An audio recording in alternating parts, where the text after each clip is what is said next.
Here today to give a few helpful Yamaha tips. We'll start first with checking our thrust hub and prop shaft for debris. Uh, Obviously the first thing you want to do is check the rotation on your propeller. You can spin your prop and eyeball this machining mark right in the center of the prop shaft. If you see any out of round condition there, you really need to get your prop shaft checked. Make sure you haven't had some impact damage to that shaft. If the shaft's out of alignment, it can cause overheating, and it'll also end up failing it can fail both the prop shaft and also the seal that'll introduce water into the gear case and fill your gear case. So it's a very good idea to check this, especially after any impact, whether it feels heavy or not. It's a good idea for a visual inspection. We'll go on to check each prop blade, make sure there's no damage. If everything looks in order, we're going to go ahead and pull the propeller off. Here we'll pull our cotter pin out.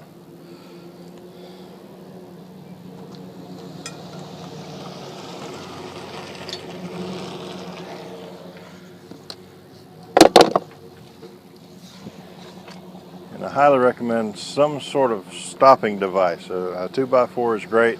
There's some aftermarket plastic parts that actually clip on to the cavitation plate to kind of help hold the prop. Prop can be very sharp, especially on some of the trailing edges, so if you get something that you can put in place to hold the propeller other than your hand, it's a really good idea. So you'll take the prop off here, secure your block,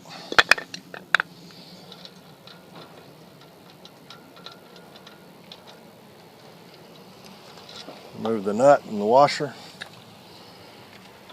remove our rear spacer, and now the prop shaft. And just another hint, if you ever do this over water, make absolutely sure that your thrust hub is still on the shaft and not stuck to your propeller. They like to fall out over the water. Once your propeller's off, you can check your thrust hub, and if it gets fishing line behind this hub, it will end up in the prop shaft seal behind here, create an enormous amount of heat, and it will fail the seal, which will also introduce water into your gear case, causing a complete failure. There is a line catcher on this thrust washer here. It can only do so much. That's why you really need to check it pretty much every time you go out. It's a good idea, just a safety thing. Once you check that, you can place this back on. Do you have grease handy? Good idea to put a light layer of grease on your prop shaft. A good waterproof grease is recommended. Put a nice coat of grease on your prop shaft and then reinstall.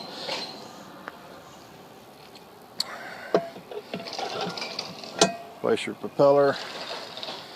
This is a new SDS propeller, so it has a special tabbed washer. This tabbed washer goes on one specific spot. This is what allows this prop to shift a little bit and dampens the shock as you go in and out of gear. Quiets the engine down quite a bit and reduces the strain on the drivetrain as you're shifting.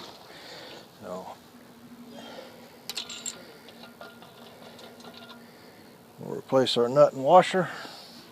Go back to our trusty 2x4. Get him in place. We'll snug our prop. And now we are actually looking for our alignment hole. You're a little better when you're looking for this cotter pin hole. You're a little better to go tighter instead of looser. You want to keep this thing. Your prop should always ride solid against that thrust hub.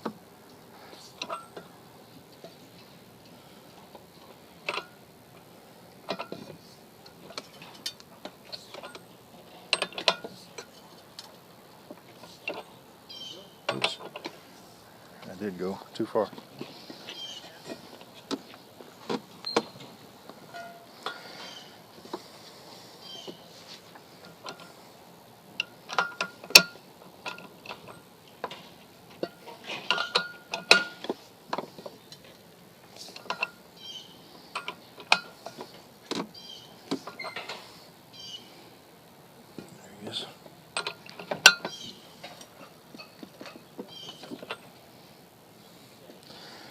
Alright, once you get a visual alignment,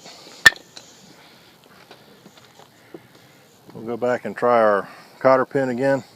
You always want to make sure your cotter pin is in good shape, nice and straight. It fits very tight in that hole in the prop shaft, so make sure it's in good condition, not a bunch of kinks. It's harder to get it in there with a lot of kinks in it. Once it's placed,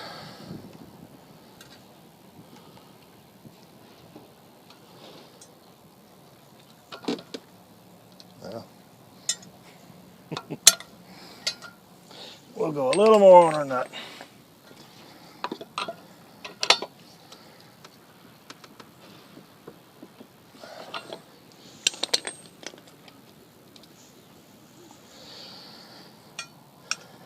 Place our cotter pin. Once that cotter pin's in place, you need to bend the cotter pin so it doesn't come out of the hole. It's a common misconception that this needs a lot of movement. You don't need to bend the pin drastically. All it needs is a little bit of movement, say 5 degrees or so on one of the arms.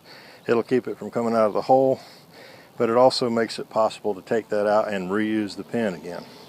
You can do it as simply as with a thumb to make it so that you can take it out again. So it's a very reusable part as long as you don't abuse it.